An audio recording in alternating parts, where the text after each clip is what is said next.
Guys, thank you very much for checking in with us. San Diego Prep Insider here, another week of basketball podcasts. We're missing somebody. We are minus the esteemable Tommy Morris. No moderator. No moderator. So this is the unfiltered, uncut, analyst-only version. Cats are away, mice get to play. Yeah, it's something like that. This is more like when the starters have the flu and you let Mike Bibby come in and be flopping around doing something crazy. So Bobby Jackson here. Let's go. It's going to be a lot of fun. Let's get straight into it. Top 10. All right. My top 10 this week, I have Foothills at 1, Cathedral at 2, Saints at 3. Even though they lost that game, I still think that their strength of schedule, body of work warrants them being third. I have Torrey Pines at 4, El Camino at 5, Army Navy at 6, Kearney at 7. Poway actually slipped down a bit to 9, and La Jolla Country Day moved into 8. And 10th, I have Mission Bay holding in that 10th position. I fully agree with, it seems every week I agree with the number of schools. I just don't always agree with the organization. I am more on board with Saints now than I have been before at any point this season. Mm-hmm. I know that they did lose to Cathedral, but I was very impressed with Eric Monroe and company. That was a crazy game. I do have to make a small side note. The fan battle that night, Saints, Pitt, you kids are crazy. The fashion show that you put on in the middle of the third quarter, much love and respect. Shout out to the 500 fans who couldn't get into the game. Seriously. Sellout crowd. I do think it's interesting that Kearney kind of is quietly, I don't know if it's quietly or not, but they're kind of sneaking up to maybe be a threat in the playoffs. As we all know, you got to play the game. Yeah. So you never know what's going to happen. No one could have said that Poway would struggle with a late loss to Canyon Crest like this. So it'll be interesting to see how it all plays out. Yeah, but I think that it's a crowded top 10. Yeah, there's not a 1-2, everybody else. I think there's a little bit of a gap between the number 3 and number 4. I think that's where the gap lies. But anything between 4 and 10, anyone could beat anybody in that category. I mean, it just depends on the matchup. It depends on if there's 2 refs or 3 refs in the gym. It depends on a lot of things. But I think you're right in terms of that log jam right there. And I think you can extend that log jam even a couple of spots out of the top 10 to the 12 and 13 teams. They can beat a couple of those teams in the top 10. So that's what makes playoffs exciting. Oh, it's going to be fun. It's going to be a lot of fun. 2 more weeks. Yes. It is now time to transition into everybody's favorite game. Dish it or dunk it. Oh, I was going to dunk. You want to dunk it or dish it? Yes. Okay. There we go. Let's get it started. Dish it or dunk it. Escondido is the most dangerous team in Division I. I'm going to dunk this one, and here's why. Because of their early season swoon, coming into the league with an 8-8 record, they're all the way down in the 18th slot in Division I, which translates to the 10 seed in the playoffs if the playoffs were to end today. I can tell you right now that the number 2 or 3 seeds in the playoffs would not want to see Escondido in the second round of Division I. They are playing at a very high level right now. Last night they lost a miraculous game against San Marcos in which Josh Ramirez hit a 35-foot shot at the buzzer to send it to overtime. But the fact that they were actually beating San Marcos most of the game on San Marcos' home floor tells you that this is a very dangerous team that no one wants to see at that 10 seed. It's reminiscent of Lincoln, like I mentioned a few podcasts ago. Lincoln struggled the entire season a couple years back, was seeded 12th. They get all their players back for the playoffs, defeat the 5-seed Morris, defeat the 4-seed San Isidro, and play La Costa Canyon very tough in the Division II semis. This is a very similar scenario. I absolutely agree. I will dunk this one as well. I am always scared of a team that has a little bit of a chip on their shoulder. Yes. And that's what Escondido has with some of the losses that they've suffered this season, including last night against San Marcos. And when you you have a team that comes into playoffs with something to prove, maybe not as high of a seed or as sterling of a record, I'm still more scared of that team than a team that comes in with 2 or 3 losses, hasn't really tasted adversity. Always going to side. I mean, I don't know about always, but I will definitely side with the team that has struggled and come through it because they're going to come out looking better. Especially a team with the talent of Escondido. Absolutely. Moving on, our next question. Dish it or dunk it, O'Farrell is the team to beat in Division 5. Again, I'm going to dunk this one. O'Farrell has a very, they have a very talented group of players down there for a Division 5 team. It starts with their senior, AJ Gates, a 6-foot, hyper-athletic guard-forward combination. Really tough on the defensive end. I mean, this guy is throwing down 360 dunks and warm-ups. And then they have a freshman by the name of Derek Carter Hollinger. Very interesting case. This kid doesn't turn 15 until December of this year. So he won't be 15 until deep into his sophomore season. 6'2", matchup nightmare at the Division 5 level. There are some really good, considering that there are only 8 teams that make Division 5 playoffs, the 8 teams are actually pretty solid. High Tech High Chula Vista is one of them. The Preuss School has 2 6'5" kids that are very talented. Escondido Charter has a scoring machine by the name of Josh Brown. So there are some really good teams there, but I think that O'Farrell has just enough to get the job done. So not a definitive slam dunk. This is Kobe Bryant later in life, putting it barely over the rim so that he doesn't pull his shoulder out of socket again. Very nice. Well, I will agree with you. This feels weird, us both agreeing on everything so far, but I will dunk this also. They just finished off their conference championship, or their league title, so you got to think that they have the momentum coming into it, combined with the athleticism. Yeah. But what I think you really hit on that is interesting enough, or most interesting to me, is the 8 teams. It is not a massively expanded field like some of the higher divisions where you could get a random call or a bad bounce sends a 9 seed somewhere into the next round or something like that. With 8 teams, you really are getting the cream of the crop, and you're going to get solid matchups every round as you move on. Yep. So they do have competition, but standing atop the D5 power rankings right now, I would agree that they are the team to beat, and it is their CIF title to lose. They've gotten challenged once or twice this year by some Division 5 teams.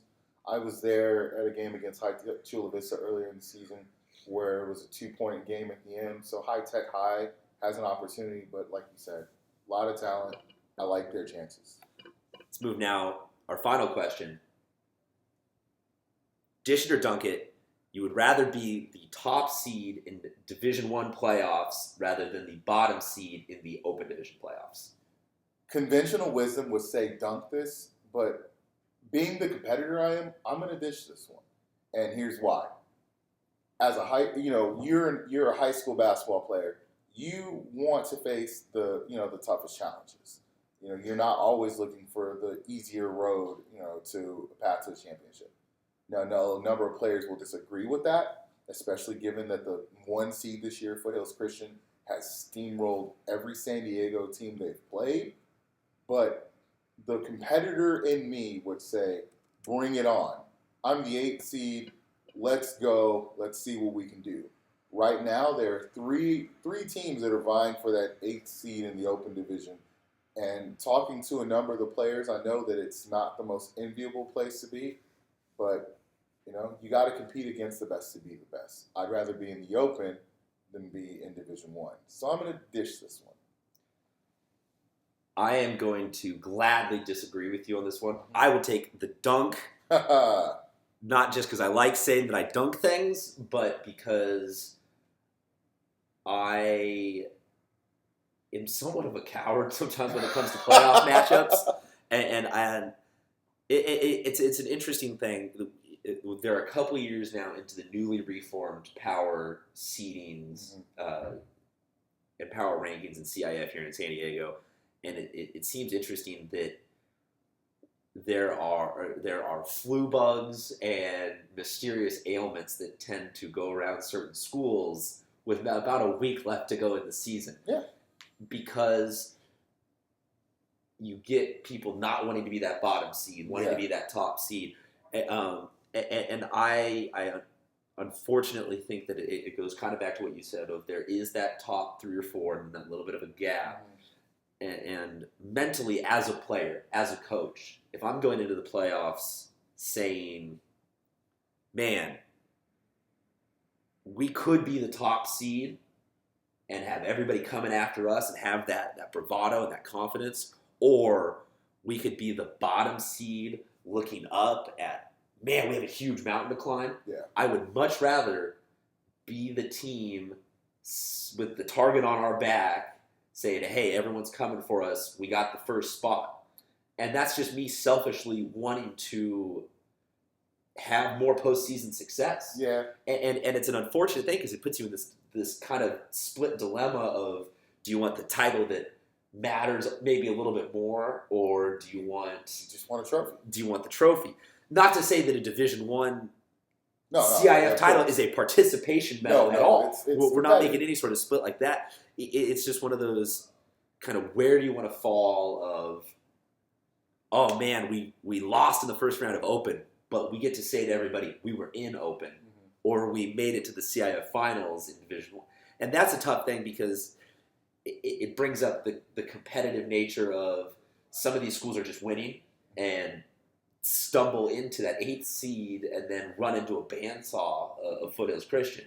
Yeah. Or some of them maybe could actually be able to take on Foothills or whoever gets the number 1 seed, but they put on the brakes a little bit, pull back to try and get that 9 spot moved down to it's very complex. And I can tell you right now, talking to a number of the top players who are in that situation right now, they're all still going to compete really hard.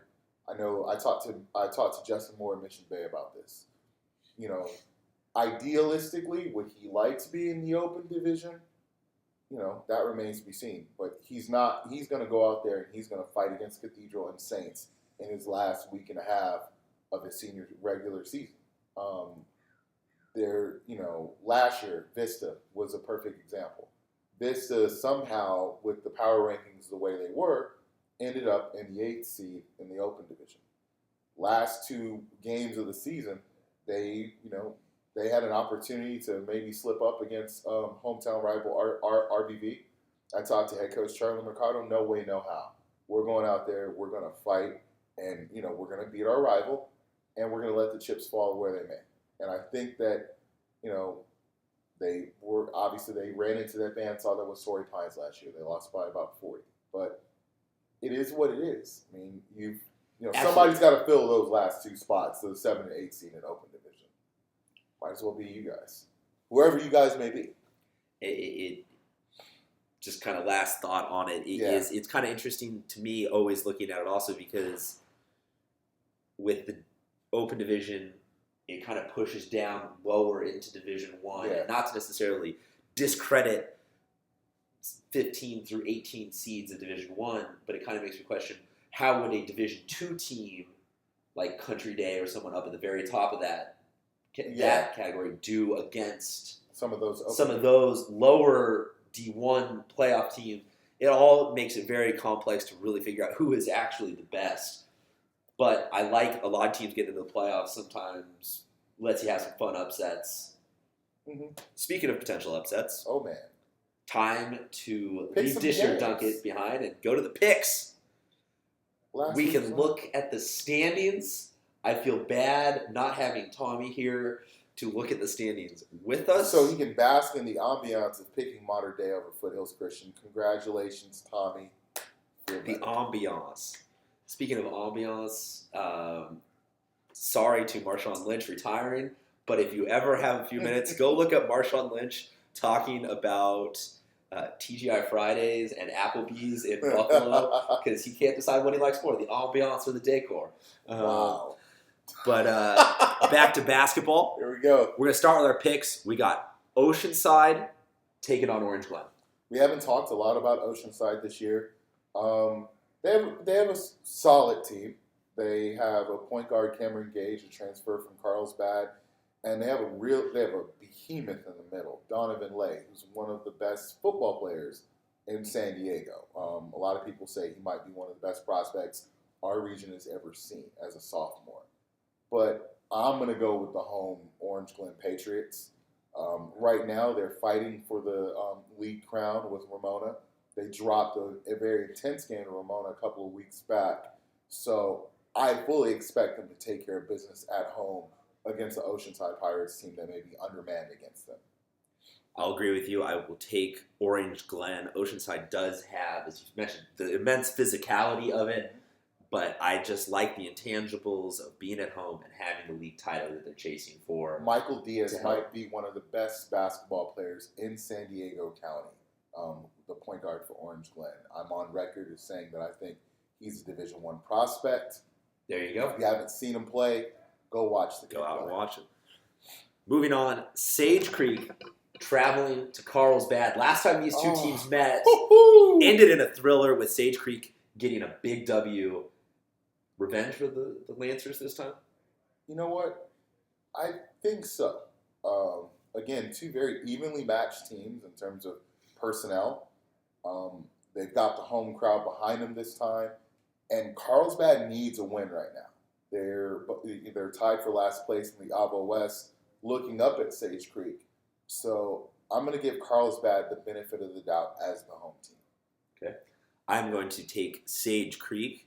I feel like they are starting to break through. Xavier Allison and company are starting to gain their sea legs, if you will. They're starting to figure out what winning at the league level is like. They have a taste of it against Carlsbad. Mm-hmm. They will get it done again. You know, not necessarily a buzzer beater chucked up at the last minute, but it'll be a close game going to Sage Creek. You know, Sage Creek is actually in position to win a Division IV title in their first year of varsity basketball. They're the top seed in D4 power rankings right now. Well, they play in a big boy league, so when it comes down to having to play D4 teams for playoffs, they are in a good spot. They're ready for it. Despite lacking any sort of senior leadership because they don't have seniors. Next game, El Camino at Vista. Whew. So the last El Camino Vista game was actually very entertaining. El Camino came out very slow. They were down 12-0 to start the game. Fought all the way back. Vista had an opportunity down 2 with about 10 seconds left to win the game. Torres Samuels was fouled. Wasn't called. Eric Pierce got the strip, the runaway, 2-hand dunk. They ended up winning by 4. At Vista, though, I'm going to pick El Camino in this game. I think El Camino just got a wake-up call as to how dangerous that Vista team is. And I think they're going to come out a little more charged up, ready to prove a point against a Vista team that doesn't have a lot of size, but again has very excellent guard play with Torres Samuels and Jordan Hillstock and Isaiah Morris and Cameron Henry. However, I think the triumvirate of Sean Burke, Luke Arvidsson, and Jalen Flanagan, along with Eric Pierce, I think they're going to push this one through. I pick El Camino. I'm going to agree with you. I'm going to also take El Camino. You have literally named every player on both rosters, so I don't know if I can single out any players. Hillstock is a very fast, incredible scorer for Vista, but El Camino knows how to get it done in a variety of ways. They can shoot the ball. They can play defense. They can score in transition. I just don't see anybody having an answer for El Camino other than a freak call not getting called or the lights in the gym turning off or something like that. I'll say this, though. You know who's the leading scorer of all sophomores in San Diego County and top 10 in the state of California among sophomores? Torres Samuels. Okay, there you Averaging 23 points a game right now as a sophomore. Having an incredible year. Very nice. Well, I look forward to being proven wrong. Next, we go Ramona at Valley Center. I'm picking Ramona. Okay. Ramona has had an incredible year. They're 20-4 right now, and they're undefeated in the Valley League. Marco Cobian, his swan song to basketball has been a very underrated story. He's going to the University of Chicago, and he's going to play football, so this is it for him. And right now, they're on a collision course to run through the Division III playoffs. Um, Valley Center has a very talented guard, Terrence Beckvar, a senior who also has his own aspirations. Ironically, the two, Terrence and Marco, have been teammates in the AAU circuit since they were, I think, fourth graders. So it'll be interesting to see their, fun to watch their last game against each other. But I'm picking Ramona. I will also side with Ramona. As you mentioned, the impressive record. They are riding a huge wave of momentum. Yes. A lot of high-scoring games. Valley Center has shown a little bit of a Jekyll and Hyde this season. They've had some really solid wins. They've had some really tough, close losses, but they've also bottomed out a couple times and had some points like that. And even though it is at Valley Center, I just question a team that has inconsistencies like that being able to handle someone like Ramona coming in. Very steady as it's she a goes. Steady, consistent winner. Yes. So I will take Ramona. Our last game, Canyon Crest at Westview. Oh man, Take it away. Man, this is they just made this infinitely tougher. Canyon Crest did with the Ravens. I mean, drubbing of Poway. I mean, that was incredible. They were up by 25 at one point in that game. So the Ravens look like they're gelling at the right time. Westview has also had some really competitive games recently. I think they lost to Torrey Pines by a handful of buckets. Oh, no, actually, no, they got 50-piece last night. It was against Poway where they lost by 1. So they're playing really well, too. I'm going to go and pick Canyon Crest in this one just simply because that win against Poway really kind of it's the type of win that can change the trajectory of a season, even with as limited amount of time as you have left.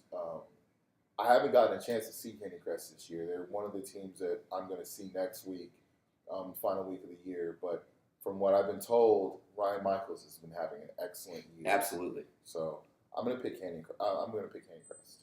I agree. I will also take Canyon Crest. Ryan Michaels is a large part of that. Another part of that is that if you just look at the head-to-head of Poway being the nexus of talent in the North County right now for that group, Westview played Poway very close on a night that I would not have described as Poway's best, and then Canyon Crest gets out with the W. So by virtue of mutual opponents, Canyon Crest, but then also Canyon Crest is more of a shooter team. They have more post-up jump shot game than Westview, so I'm going to take Canyon Crest. Okay. That will do it for our game selections. We apologize if we are all wrong about all of them. You never know. That's why you play the game.